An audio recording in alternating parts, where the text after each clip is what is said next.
السلام علیکم ورحمۃ اللہ تعالی وبرکاتہ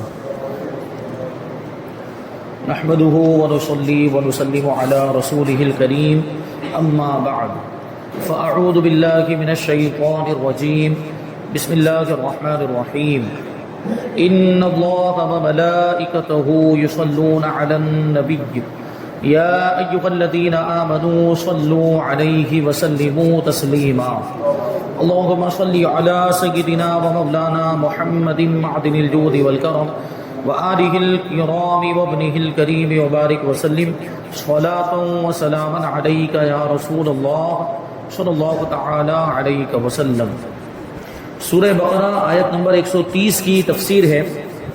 اللہ تبارک و تعالی ارشاد فرماتا ہے وَمَن يَرْغَبُ عَن مِّلَّةِ إِبْرَاهِيمَ إِلَّا مَن سَفِهَ نَفْسَهُ وَلَقَدِ اصْطَفَيْنَاهُ فِي الدُّنْيَا وَإِنَّهُ فِي الْآخِرَةِ لَمِنَ الصَّالِحِينَ، اور ابراہیم کے دین سے وہی منہ پھیرے گا جس نے خود کو احمق بنا رکھا ہو، یعنی بے وقوف بنا رکھا ہو، اور بے شک ہم نے اسے دنیا میں چن لیا اور بے شک وہ آخرت میں ہمارا خاص قرب پانے والوں میں سے ہے، یعنی حضرت ابراہیم علیہ السلام۔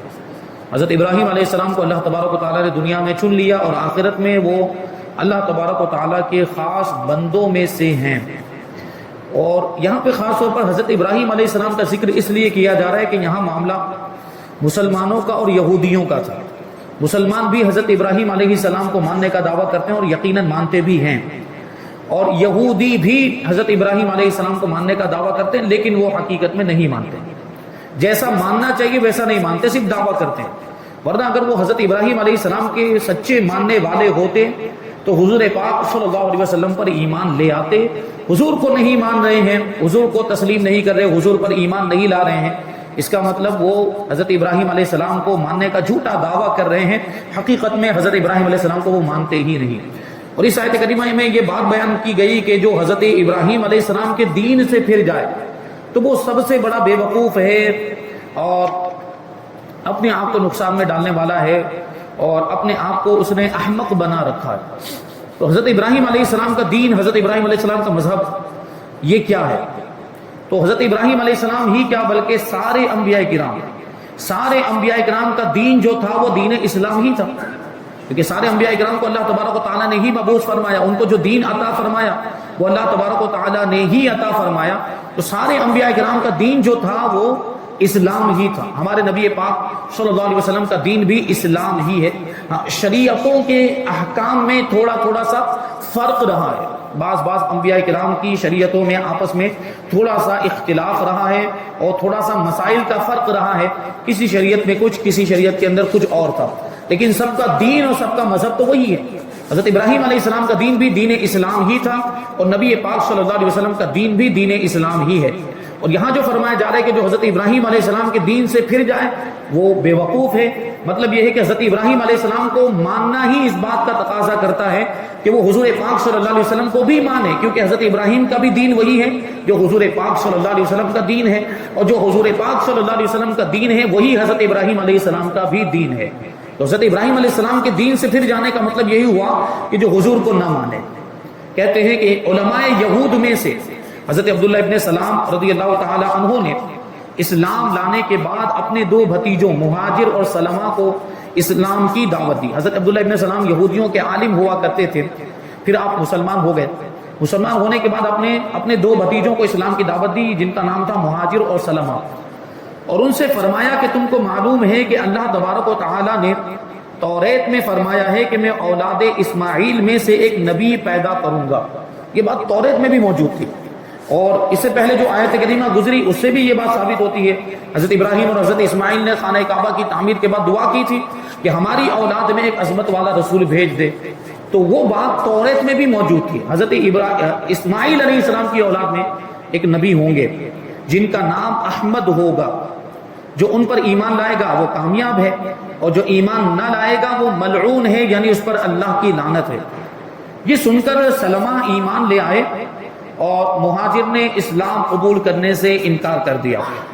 اس پر اللہ تبارک و تعالیٰ نے یہ آیت کریمہ نازل فرما کر ظاہر کر دیا کہ جب حضرت ابراہیم علیہ السلام نے خود اس رسول معظم کے مبعوث ہونے کی دعا فرمائی تو جو ان کے دین سے پھرے وہ حضرت ابراہیم علیہ السلام کے دین سے ہی پھر گیا، کیونکہ حضرت ابراہیم تو دعا کر رہے ہیں نا کہ میری اولاد میں سے، ہماری اولاد یعنی میری اور اسماعیل کی اولاد میں سے نبی آخر الزمان کو مبعوث فرما، اللہ تبارک و تعالیٰ کی بارگاہ میں دعا کر رہے ہیں۔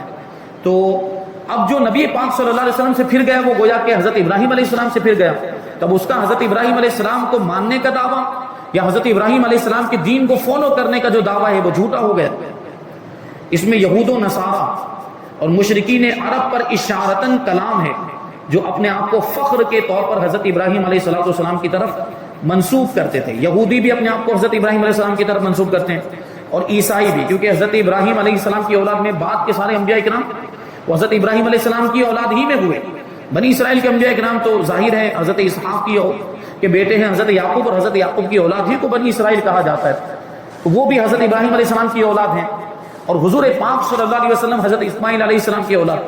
تو بعد میں جتنے بھی انبیاء کرام ہوئے وہ تقریباً بلکہ سب کے سب حضرت ابراہیم علیہ السلام ہی کی اولاد ہیں، اور حضرت عیسیٰ علیہ السلام بھی حضرت ابراہیم علیہ السلام ہی کی اولاد میں آپ کا شمار ہوتا ہے، اگرچہ بہت بعد میں، ہزاروں سال کے بعد۔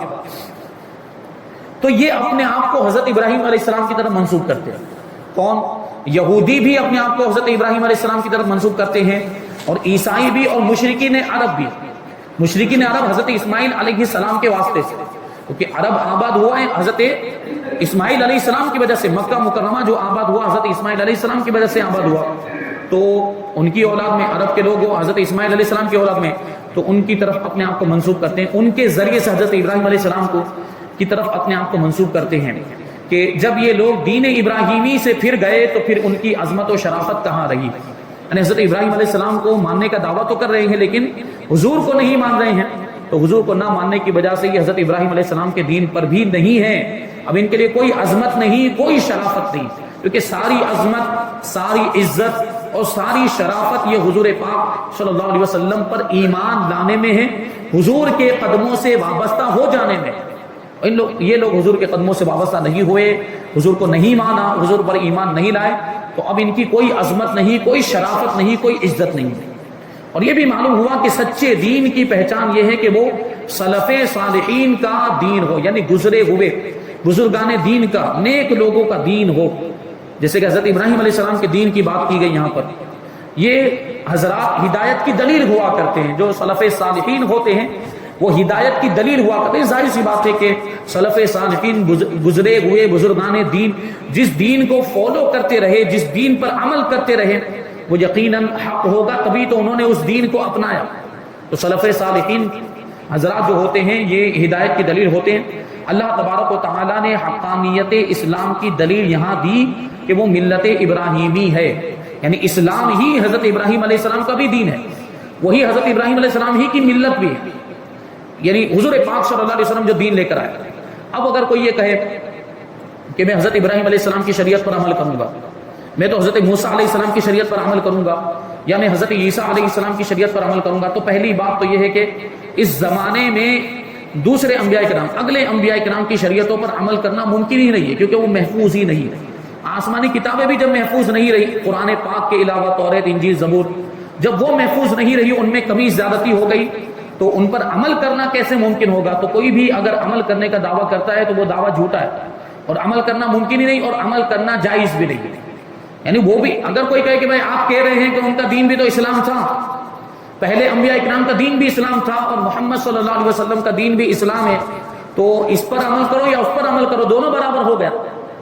نہیں۔ تو اس کا جواب یہ ہے کہ اب اس دین اسلام پر عمل کرنا پڑے گا جو ہمارے آقا لے کر آئے، یعنی وہ بھی دین، یقیناً سارے انبیاء کرام جو دین لے کر آئے وہ دین اسلام ہی تھا، لیکن اب ماننا اسی دین کو ضروری، اسی دین اسلام کو ماننا ضروری ہے جو حضور لے کر آئے ہیں۔ اب اس کو کوئی نہیں مانے گا تو وہ جہنمی ہے، اور جو اس کو مانے گا وہ اس کے لیے نجات کا ذریعہ ہو جائے گا۔ حضرت ابراہیم علیہ السلام کے بارے میں اللہ نے ارشاد فرمایا کہ ہم نے انہیں چن لیا۔ اللہ تبارک و تعالیٰ نے حضرت ابراہیم علیہ السلام کو کس چیز میں چنا؟ رسالت کے لیے چنا اور اپنی خلت کے لیے چنا، اپنا خلیل بنایا اللہ تبارک و تعالیٰ نے۔ خلیل کا مطلب ہوتا ہے گہرا دوست۔ اللہ تبارک و تعالیٰ نے حضرت ابراہیم علیہ السلام کو یہ منصب عطا فرمایا کہ آپ کو اپنا خلیل بنا لیا، آپ کو اپنا رسول بھی بنایا اور خلیل بھی بنایا۔ آیت نمبر 131 اور 132 میں اللہ تبارک و تعالیٰ ارشاد فرماتا ہے اذ قال له ربه اسلم، قال اسلمت لرب العالمین ووصى بها ابراہیم بنیہ ویعقوب یا بنی ان اللہ اصطفى لکم الدین فلا تموتن الا وانتم مسلمون. یاد کرو جب اس کے رب نے اسے فرمایا فرما برداری کر، تو اس نے عرض کی میں نے فرما برداری کی، اس کی جو تمام جہانوں کا پالنے والا ہے. اور ابراہیم اور یعقوب نے اپنے بیٹوں کو اسی دین کی وصیت کی کہ اے میرے بیٹوں، بے شک اللہ نے یہ دین تمہارے لیے چن لیا ہے، تو تم ہرگز نہ مرنا مگر اس حال میں کہ تم مسلمان ہو، یعنی مسلمان ہو کر ہی مرنا. دیکھیں یہی اسی دین کی بات ہے، دین اسلام ہی کی بات ہے، جو بعد میں انبیاء کرام جس کی نمائندگی کرتے رہے، وہی دین اللہ تبارک و تعالیٰ نے سارے نبیوں کو عطا فرمایا. اور آخر میں ہمارے آقا حضور پاک صلی اللہ علیہ وسلم اس دین کے سب سے بڑے نمائندہ بن کے تشریف لائے. اب حضور پاک صلی اللہ علیہ وسلم کو ماننا ضروری ہے. حضرت ابراہیم اور حضرت یعقوب علیہم السلام نے اپنی اولاد کو دین حق پر ثابت قدمی کی وصیت فرمائی کہ دین حق پر ثابت قدم رہنا اور اس سے ادھر ادھر مت ہٹنا. یہاں دیکھیں غور کرنے کی ضرورت ہے کہ حضرت ابراہیم اور حضرت یعقوب دونوں نے اپنی اولاد کو دین حق کی وصیت کی، اس پر قائم رہنے کی. اس سے معلوم ہوا کہ والدین کو صرف مال کے بارے میں ہی وصیت نہیں کرنی چاہیے. عام طور پر جو وصیت ہوتی مال کے بارے میں ہوتی ہے کہ مکان کا اتنا حصہ تم لینا، اتنا حصہ تم لے لینا، اتنا اس کو دے دینا، اس کو دے دینا. مال کے بارے میں وصیت ہوتی ہے، روپیہ پیسہ کے بارے میں. تو صرف یہ نہ ہو، مال کے بارے میں بھی وصیت کی جا سکتی ہے، لیکن وہ وصیت کے کچھ احکام ہیں، ابھی اس کی تفصیل کا یہاں پر موقع نہیں ہے. مال کے تعلق سے بھی وصیت کی جا سکتی ہے، لیکن وارثوں کے لیے نہیں کی جا سکتی. جو آلریڈی وارث بننے والے ہیں ان کے لیے وصیت کرنا جائز نہیں ہے، کیونکہ ان کو آلریڈی حصہ ملنے والا ہے. جب ان کو وراثت میں سے آلریڈی میراث میں سے حصہ ملنے والا ہے تو ان کے لیے وصیت کرنے کا کوئی مطلب نہیں. وصیت ان کے لیے ہوگی جو وارث نہیں ہے، جو اجنبی ہیں، ان کے لیے وصیت کی جائے گی. تو یہاں پر مال کی وصیت، صرف مال کی وصیت نہیں کرنی چاہیے، بلکہ اولاد کو عقائد صحیحہ، اعمال صالحہ، دین کی عظمت، دین پر استقامت، نیکیوں پر مداومت یعنی نیکیوں پر ہمیشگی، اور گناہوں سے دور رہنے کی بھی وصیت کرنی چاہیے. یعنی جب کسی شخص کا انتقال ہونے لگے تو انتقال سے پہلے اپنے بچوں کو ان ساری چیزوں کی بھی وصیت کرے. مال کے مقابلے میں یہ وصیت اور زیادہ اہم اور ضروری ہے. تو اولاد کو یہ نصیحت کر کے جائے کہ دین پر قائم رہنا، سنیت پر قائم رہنا، نیک اعمال کرتے رہنا، نمازیں پڑھتے رہنا، گناہوں سے بچتے رہنا. یہ وصیت بہت اہم ہے. اولاد کو دین سکھانا اور ان کی صحیح تربیت کرتے رہنا یہ والدین کی ذمہ داری ہے، ماں باپ کی ذمہ داری ہے. جیسا کہ حضرت انس ابن مالک رضی اللہ تعالی عنہ سے روایت ہے کہ نبی کریم صلی اللہ علیہ وسلم نے ارشاد فرمایا، اپنی اولاد کے ساتھ نیک سلوک کرو، اچھا سلوک کرو، اور انہیں اچھے ادب سکھانے کی کوشش کرو، اچھے اخلاق سکھاؤ. اور اچھے اخلاق کون سے ہیں؟ جو نبی پاک صلی اللہ علیہ وسلم کے اخلاق ہیں، جن کو اخلاق نبوت کہا جاتا ہے. تو وہ سکھایا جائے، حضور کی سیرت پڑھائی جائے ان کو، اور حضور کی زندگی کے حالات ان کو بتائے جائیں تاکہ وہ اس کو اپنائیں. حضور پاک صلی اللہ علیہ وسلم کی سنتیں ان کو سکھائی جائیں تاکہ وہ حضور کی سنتوں پر عمل کرنے کے بچپن ہی سے عادی بن جائے. بچپن ہی سے ایسی تربیت کی جائے اپنی اولاد کی، اپنے بچوں کی، کہ وہ سنتوں کے عامل بن جائیں، شریعت کے پابند بن جائیں، نمازی بن جائیں. یہ ہونا چاہیے. ابھی میں نے کچھ ایک دو دن پہلے ہی ایک بزرگ کا واقعہ سنا کہ انہوں نے اپنے گھر کا ماحول کیسا بنایا ہوا تھا. وہ اپنے گھر والوں کو نماز کی کیسی تاکید کرتے تھے. وہ نماز کی تاکید صرف ایسا نہیں کہ گھر کے مرد حضرات ہی کو کرتے، بلکہ گھر کی عورتوں کے لیے بھی انہوں نے ایسا ماحول بنایا ہوا تھا کہ ان کے لیے نماز پڑھنا ضروری تھا، لازم تھا. اور اگر گھر کی کوئی خاتون فجر کی نماز نہیں پڑھتی یا اس دن اس کی فجر کی نماز چھوٹ جاتی تو اس دن اس عورت کو کھانا پکانے کی بھی اجازت نہیں ہوتی تھی. یہ تربیت کا انداز ہوا کرتا ہے. انہوں نے یہ طریقہ اپنایا تھا کہ جو عورت ایام مخصوصہ کے علاوہ، ایام مخصوصہ میں تو نماز پڑھ ہی نہیں سکتی ہیں خواتین، وہ بات نہیں چل رہی ہے. یعنی کوئی مجبوری نہیں ہے، کوئی عذر شرعی نہیں، اس کے باوجود بھی اگر کوئی عورت، ان کے گھر میں بزرگ کا واقعہ ہے کہ اگر وہ نماز نہیں پڑھتی تو ان کو کھانا بنانے نہیں دیا جاتا تھا، ان کو کھانا بنانے کی بھی اجازت نہیں ہوتی تھی. تو اس طریقے سے تربیت کی جاتی ہے اور ایسے انداز بھی اختیار کیے جاتے ہیں. کبھی کوئی کسی چیز کی لالچ دے کر، جیسے نادان بچے ہوتے، چھوٹے بچے ہوتے، تو ان کو کوئی نہ کوئی ایسی، جیسے حضرت بابا فرید الدین گنج شکر کا واقعہ آپ نے سنا ہوگا. آپ کی والدہ نے کیا کہا تھا کہ بیٹا نماز پڑھو، نماز پڑھو گے تو روزانہ تم کو شکر کی پڑیا اپنے مصلے کے نیچے سے مل جایا کرے گی. یہ تربیت کا انداز ہے کہ نہیں؟ یعنی جس طرح کی ضرورت ہو، جس طرح کی تربیت کی. اب وہ تو آپ کی والدہ تو یہ کہ بس چاہتی تھی کہ کسی طریقے سے میرا بیٹا نمازی بن جائے، اور اللہ تبارک و تعالیٰ نے تو ان کی تقدیر میں ولایت کا مقام لکھا ہوا تھا، تو وہ تو ان کی تو شان ہی الگ، حضرت بابا فرید الدین گنج شکر۔ تو وہ آپ کو واقعہ یاد ہوگا کہ روزانہ آپ کی والدہ مصلی کے نیچے وہ شکر کی پڑیا رکھ دیتی تھی، اور روزانہ وہ نماز سے فارغ ہونے کے بعد جب مصلی اٹھاتے تو ان کو پڑیا ملتی تو بہت خوش ہو جاتے کہ مجھے نماز پڑھنے کا انعام مل گیا، اور روزانہ اسی میں وہ نماز پڑھا کرتے، اور اسی خواہش میں کہ آپ کو شکر کی پڑیاں مل جایا کرے گی، اور روزانہ مل بھی جاتی تھی۔ ایک دن ایسا ہوا کہ آپ کی والدہ مصروف تھی گھر کے کاموں میں، حضرت بابا فرید الدین گنج شکر رحمۃ اللہ تعالی علیہ نماز پڑھنے کے لیے کھڑے ہو گئے، بچپن کا عالم ہے، اور آج بھی ان کا یہی تصور تھا کہ آج بھی نماز پڑھنے کے بعد مجھے شکر کی پڑیاں مل جائے گی۔ اب ادھر حضرت بابا فرید الدین گنج شکر رحمۃ اللہ تعالی نے نماز پڑھنے، ادھر آپ کی والدہ ماجدہ مصروف، کام سے جب فارغ ہوئے تو اچانک خیال آیا کہ آج تو میں پڑیا رکھنا بھول گئی ہوں، مصلی کے نیچے آج میں نے وہ شکر کی پڑیا نہیں رکھی، آج میرا راز فاش ہو جائے گا، اور آج فرید الدین کو پتا چل جائے گا کہ یہ میری والدہ ماجدہ کا کارنامہ ہے، یہ روزانہ پڑیا وہ رکھتی تھی۔ تو جلدی جلدی دوڑتے ہوئے آئی کہ دیکھیں کیا ان کا ریئیکشن ہے، کیا رد عمل ہے، کیونکہ حضرت بابا فرید الدین کی والدہ یہ سوچ رہی تھی کہ اب فرید الدین مجھ سے ناراض ہو جائیں گے، یا ہو سکتا ہے کہ آگے نماز کا سلسلہ موقوف ہو جائے۔ تو جب پہنچی اور پوچھا کہ کیا ہوا، نماز پڑھ لی، اور آج بڑھیا کے ماں باپ کچھ کہنے ہی جا رہی تھی بڑھیا کے بارے میں، تو حضرت بابا فرید الدین گنج شکر نے خود فرمایا کہ آج بھی الحمدللہ معمول کے مطابق مجھے مصلی کے نیچے سے شکر کی پڑیا مل گئی، یعنی آج رکھنا بھول گئی تھی، تو سمجھ گئی، وہ بھی اللہ والی تھی، وہ سمجھ گئی کہ آج انہوں نے تو نہیں رکھی، لیکن آج یہ شکر کی پڑیا کا غیب سے انتظام کیا گیا، یعنی اللہ تبارک و تعالیٰ نے کیا۔ تو یہ تربیت کے انداز ہوتے ہیں، انہوں نے دیکھے کس انداز میں تربیت کی، اور پھر ان کو اللہ تبارک و تعالیٰ، یہ ماؤں کی تربیت ہی کا نتیجہ ہوتا ہے کہ آگے چل کے بچہ بھی ترقی کرتا ہے۔ دیکھیں ان کو تو ولایت کا منصب مل گیا، اللہ تبارک و تعالیٰ نے ان کو ولی بنایا۔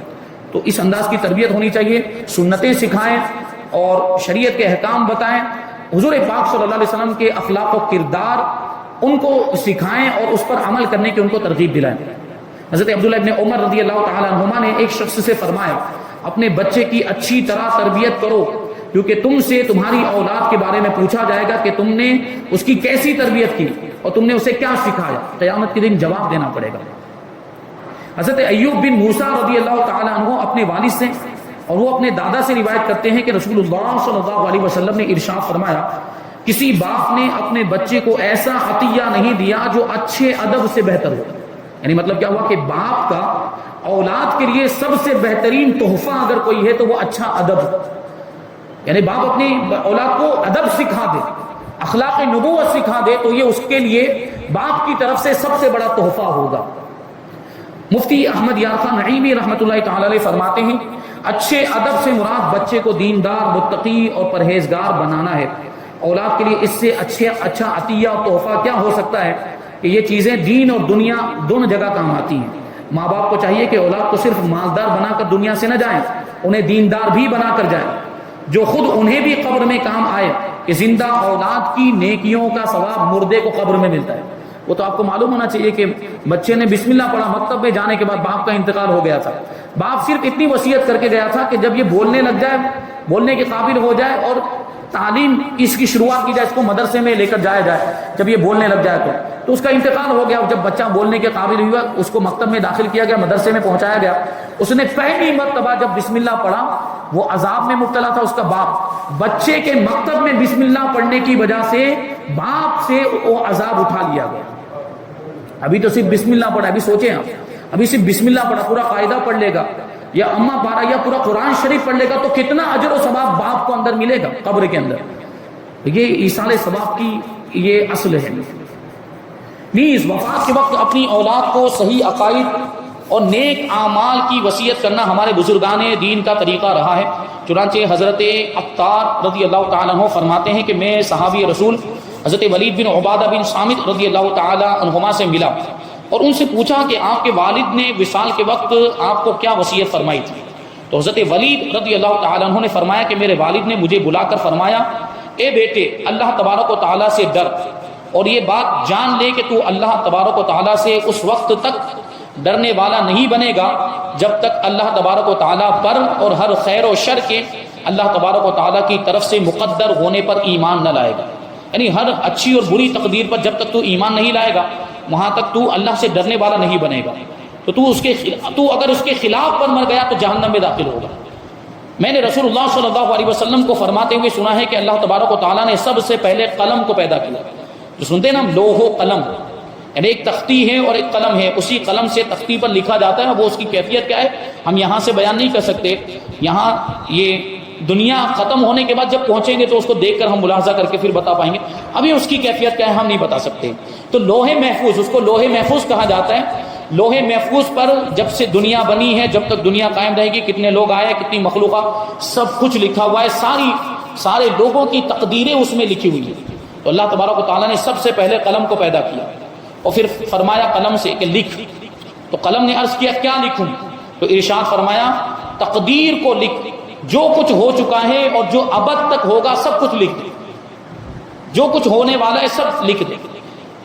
جب حضرت عبداللہ ابن مسعود رضی اللہ تعالیٰ عنہ کی وفات کا وقت قریب آیا تو ان کے بیٹے حضرت عبد الرحمن رضی اللہ تعالیٰ عنہ نے عرض کی مجھے کچھ وصیت کیجیے.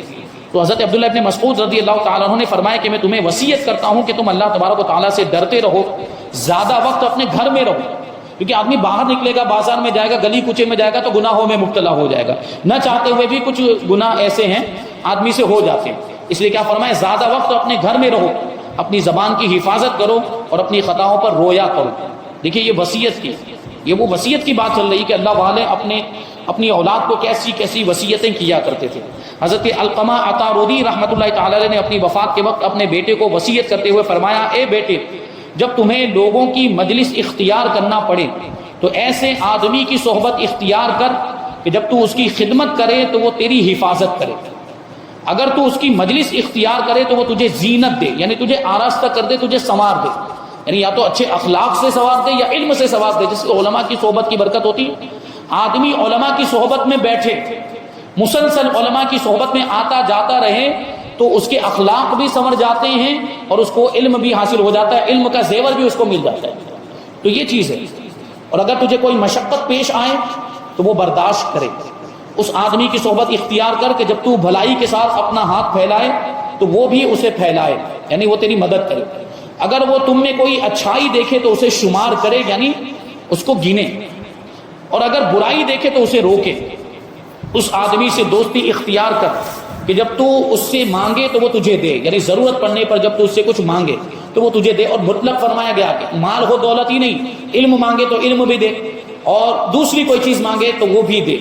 اور اگر تو خاموش رہے تو وہ خود بخود دے دے، یعنی تیری ضرورت کو محسوس کر کے خود ہی دے دے. اس کو حاجت ہے، ضرورت ہے. وہ ایسا مطلب کچھ لوگ ہوتے ہیں ایسے کہ آپ کے ساتھ رہنے کی وجہ سے آپ کے مزاج کو جان جاتے ہیں، آپ کے مزاج کو سمجھ جاتے ہیں کہ اس کو ضرورت پڑتی ہے، یہ بولتا نہیں.